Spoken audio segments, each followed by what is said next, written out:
ওমানের work visa সংক্রান্ত এই খবরটি প্রবাসী এবং নতুন করে ওমানে যেতে ইচ্ছুক কর্মীদের জন্য সত্যিই অত্যন্ত ইতিবাচক এবং স্বস্তির। সম্প্রতি সৌদি আরবের রিয়াদে অনুষ্ঠিত গ্লোবাল লেবার মার্কেট সম্মেলনের গ্লোবাল লেবার মার্কেট কনফারেন্স সাইডলাইনে বাংলাদেশের প্রবাসী কল্যাণ ও বৈদেশিক কর্মসংস্থান মন্ত্রণালয়ের উপদেষ্টা ড আসিফ নজরুল এবং ওমানের শ্রমমন্ত্রী ড মাহাদ বিন সাইদ বিন আলী বাওয়াইন সালিম আল বুসাইদি এর মধ্যে একটি অত্যন্ত গুরুত্বপূর্ণ দ্বিপাক্ষিক বৈঠক অনুষ্ঠিত হয়েছে।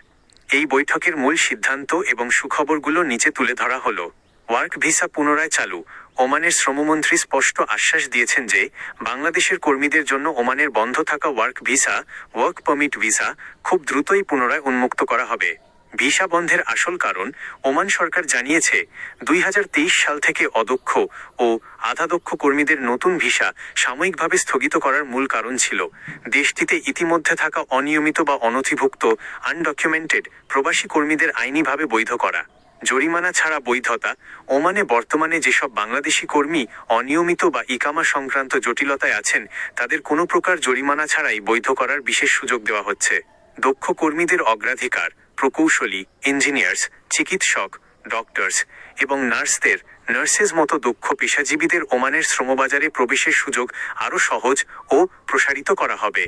একই সাথে সাধারণ কর্মীদের ভিসার স্থগিতাদেশও আনুষ্ঠানিকভাবে পর্যালোচনা করা হচ্ছে। বাংলাদেশ সরকার ইতিমধ্যে নতুন কর্মীদের পাঠানোর ক্ষেত্রে কাজের দক্ষতা যাচাই, প্রযুক্তির মাধ্যমে স্বচ্ছতা নিশ্চিত করা এবং যাওয়ার আগে ওমানের ভাষা, সংস্কৃতি ও আইনকানুন সম্পর্কে বিশেষ প্রাক বহির্গমন প্রশিক্ষণের প্রি-ডিপার্চার ট্রেনিং উদ্যোগ নিয়েছে।